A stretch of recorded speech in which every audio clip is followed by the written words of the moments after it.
Selamat malam dan selamat jumpa kembali di konten Mikey Ball di channel Mikey Raharja. Dan kali ini gue akan membahas 3 match yang gue udah tonton. Jadi yang pertama ada MU versus Leeds, terus yang kedua ada Gladbach versus Bayern Munchen, dan yang terakhir itu ada Dortmund versus Frankfurt.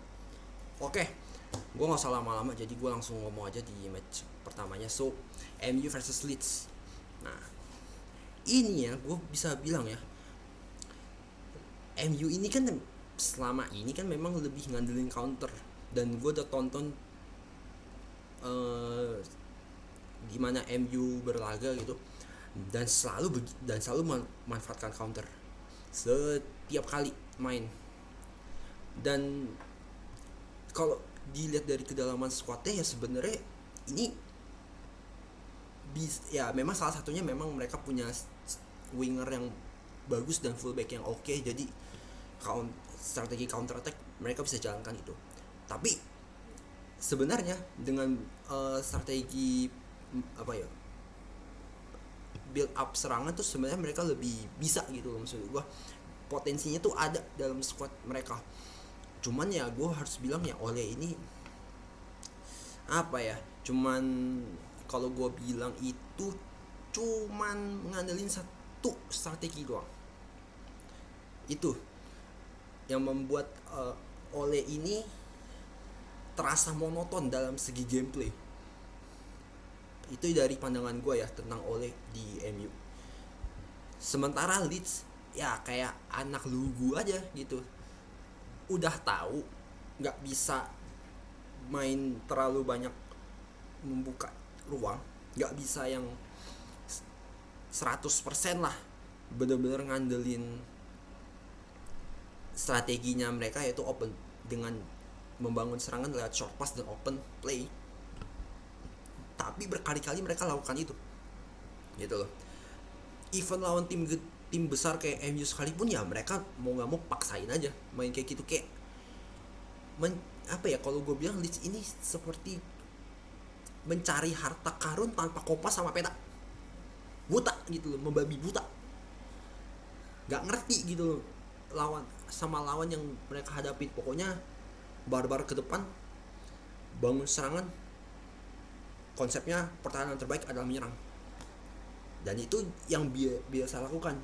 Dan untuk gue ini strategi itu bisa lah untuk gue kondisional lah. You can apply that on the right condition gitu loh, maksudnya gue dengan strateginya Leeds. Tapi ya Bielsa ini kan juga untuk gue sih udah kolot ya, terlalu batu lah kalau dibilangin. Dan ya udah gitu loh, pada akhirnya cuma manut doang karena ya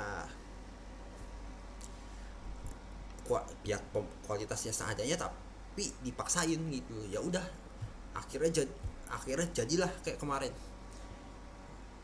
MU berhasil manfaatin counter demi counter yang mereka dapatkan. Sementara Leeds ya udah cuman hoki-hokian aja gitu loh.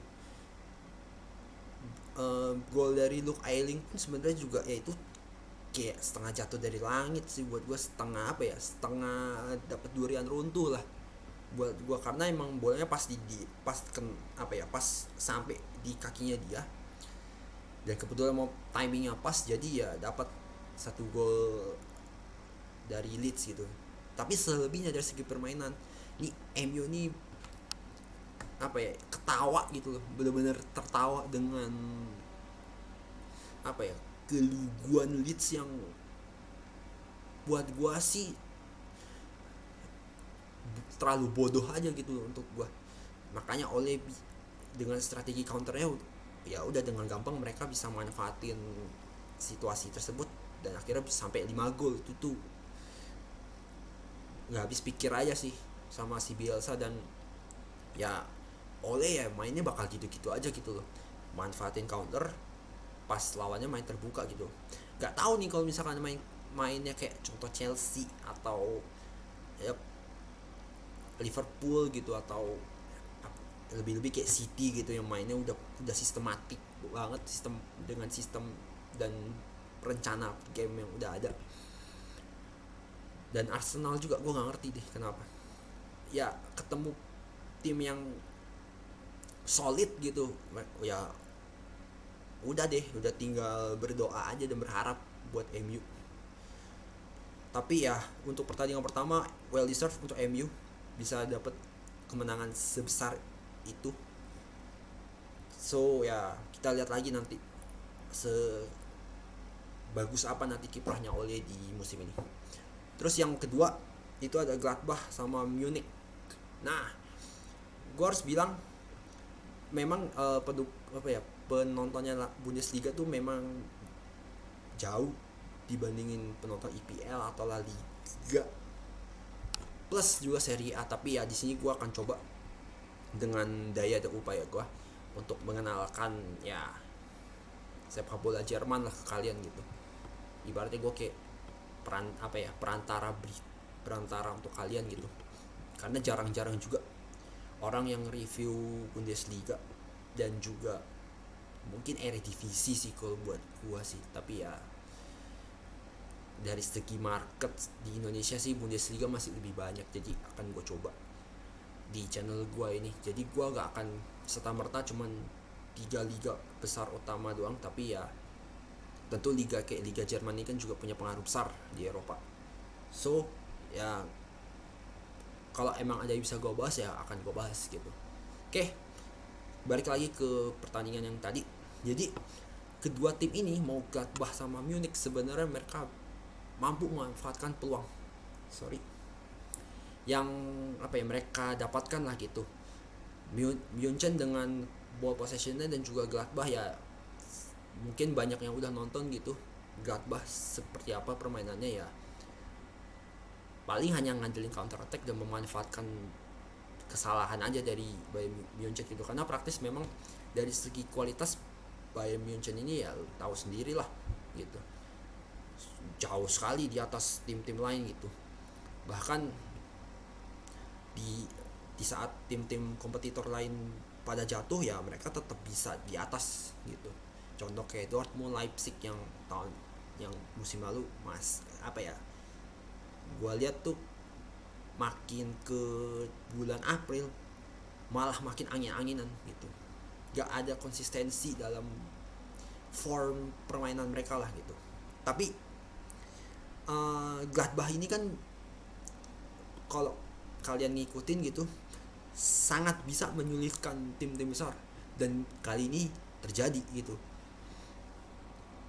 Sebenarnya Gladbach sama München tuh memainkan permainan yang oke gitu loh maksud gua, dan atmosfernya pun jadi meningkat gitu untuk nonton lebih jauh lagi sampai satu full match itu gitu loh. Karena satu jadi menarik pertandingannya, dan kedua karena mereka semua bergonta-ganti serangan, jadi ada banyak momen yang bisa yang bisa kedua belah pihak dapatkan. Tapi kesalahan yang dilakukan oleh back dari Bayern Munchen sebenarnya itu nggak perlu sama sekali buat gue. Dan sebenarnya mereka pun bisa lebih sigap dalam menghadapi counternya Gladbach yang musim lalu ya menjadi kekuatannya mereka gitu. Lebih juga kayak untuk fullbacknya gitu, kalau yang gue tonton mereka mau siapa ya back kanan yang gue lupa, kalau salah itu back baru sama Alphonso Davies itu kadang memaksakan diri gitu. Apalagi sebelum terjadinya gol Gladbach itu dimulai karena si Davies ini terlalu maksa untuk dribbling, akhirnya bolanya hilang kena counter. Si Upamecano juga salah langkah, malah terlalu ngincer bola, akhirnya tercipta ruang kosong untuk si kalau nggak salah yang golnya si Play ya kalau nggak salah, dan akhirnya jadi gol. Sebenarnya kan kayak gitu kan harusnya udah siap gitu loh, ketika pemain temennya udah kehilangan bola dan udah tahu bakal di counter, harusnya mereka juga lebih sigap gitu. Itu sih yang gue sorotin, bahwa kesigapannya defender Bayern Munchen belum padu, dan peluang-peluang yang mereka dapatkan sepanjang pertandingan juga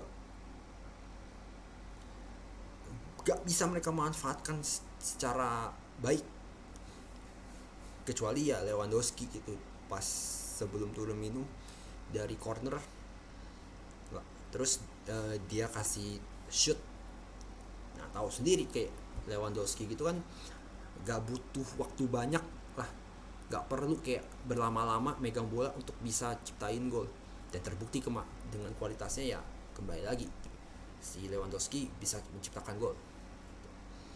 Dan Gladbach pun sama gitu sepanjang pertandingan, apalagi di babak kedua gitu, mereka punya lebih banyak peluang ya, karena dari counter, tapi ya tetap aja gitu, sama aja bohong, nggak bisa juga memanfaatkan peluang yang mereka dapatkan. So untuk gua pribadi sih 1-1 sudah well deserved lah untuk kedua belah tim, walaupun harusnya kalau salah satu tim ini bisa memanfaatkan peluang dengan lebih baik, itu salah satu bisa menang tuh.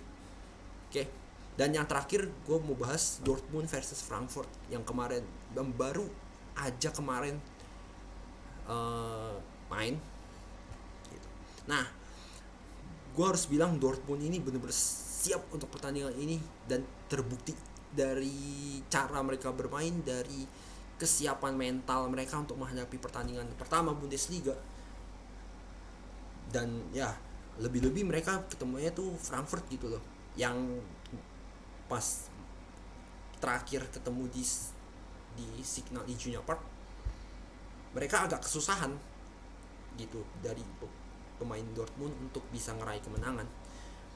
Dan ya pas pertandingan kemarin pun Frankfurt bisa membuktikan gitu loh, sebenarnya pemainnya mereka ini bisa nahan gempuran dari Dortmund. Tapi terbuktilah di pertandingan tersebut bahwa mentalitas bicara semuanya. Dortmund dengan modal mereka pas menang di DFB Pokal lawan Wiesbaden, itu benar-benar meningkatkan lah mentalitas mereka, meningkatkan semangat mereka untuk bisa menghadapi pertandingan pertama ini. Dan dari segi permainan pun kelihatan banget sepanjang pertandingan gitu, Dortmund bisa sangat mendominasi sepanjang jalannya pertandingan. Hampir 90 menit mereka bisa nguasain jalan pertandingan. Itu menurut gue tuh sebuah mentalitas yang cukup bagus lah untuk mengawali musimnya Borussia Dortmund. Di sisi lain Frankfurt, gue harus bilang mereka ini mainnya tuh bener-bener jelek banget, bener-bener gak seperti Frankfurt yang biasa terlihat lah gitu, yang bisa menjegal tim-tim besar gitu. Di pertandingan ini mereka nih main bahasa yang tepat tuh,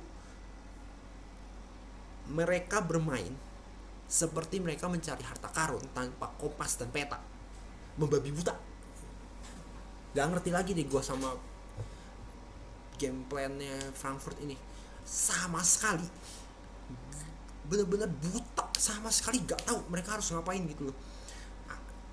Ya abis dapet bola bengong lah, gak tahu mesti ngapain, ngoper suka salah. Yang berikutnya tuh juga peluang yang mereka dapatkan pun juga gak bisa mereka manfaatkan juga gitu. Murni mereka cuma ngandelin keberuntungan semata, dan gameplay yang mereka pun juga benar-benar kacau balau lah gue bisa bilang. Dan hasilnya ya gini gitu, Dortmund bisa mendominasi sepanjang pertandingan, benar-benar hampir satu match itu gitu. Di babak pertama sudah Dortmund yang mendominasi pertandingan, bahkan mereka dengan tenang mampu memanfaatkan situasi serangan dan bisa membangun alur serangan itu rapi kalau yang gua tonton gitu. Terus gol-golnya pun juga untuk gua sih cukup oke lah buat gua.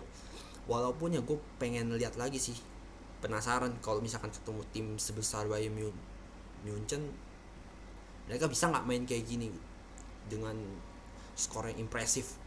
Dan Hollandnya sih memang gue harus bilang dia MVP sih di match itu, karena dua dua atau tiga assist malahan, dan dua golnya itu membantu banget asli. Kalau nggak ada Holland kayaknya nih Dortmund bakal susah juga sih untuk ngelawan Frankfurt.